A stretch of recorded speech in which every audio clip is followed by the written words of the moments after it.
Let us hear once again these words from the second letter of Paul to the Corinthians.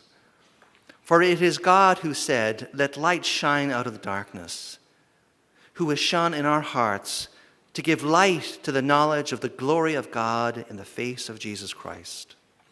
But we have this treasure in clay jars so that it might be made clear that this extraordinary power belongs to God and does not come from us.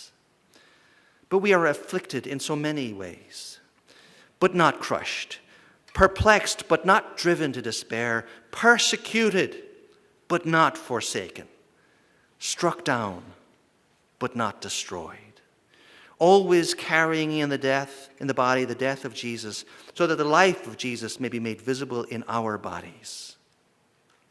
And many of us had the opportunity to hear stories yesterday afternoon, stories of transformational power and of Christian witness.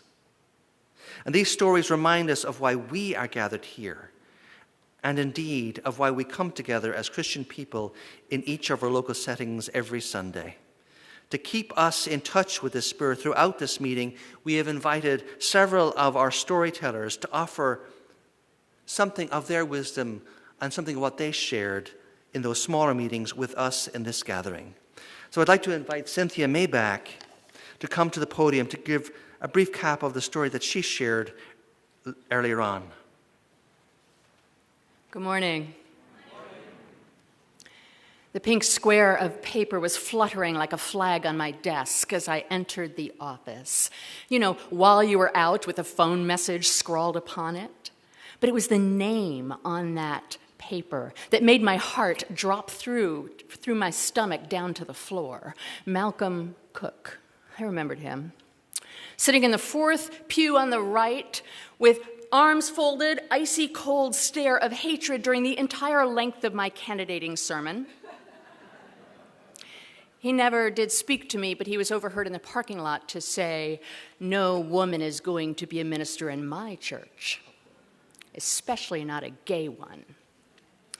Well, as you know, part of the work is visiting the sick who are members of the church, and the clerk had given me a list of people who were no longer members of the church, and Malcolm Cook's name was not on that list. I'm in the elevator going up to the 5th floor of the ICU, and I'm thinking, you know, there's a waiting area for family. If I have a conversation with his wife, that will count as a pastoral visit. The elevator's doors open, the waiting area empty. I step into the ICU and I think, you know, people in the ICU are really heavily medicated. This guy's going to be sleeping. If I tiptoe in and whisper a prayer, it will count as a visit. I pull open the curtain and he is awake. I step over to the bed and say, "Good morning, I'm Reverend Maybeck. I'm your new minister." He looked at the ceiling. "Your friends at the church will be praying for you. I'd like to pray for you too, if I may." He closed his eyes, whether in assent or disgust, I couldn't tell. I took his hand, skin hot, dry, paper thin, and said a prayer that began with, "Gracious God, may your healing power," and ended, "By the power of Jesus Christ, amen." And when I opened my eyes, there was electricity in the air. And as I stepped back from the bed, I stumbled. The ground seemed to move under my feet.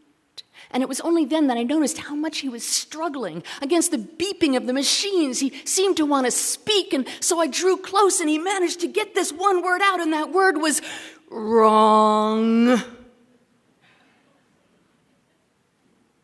I turned to go, and I don't know what possessed me.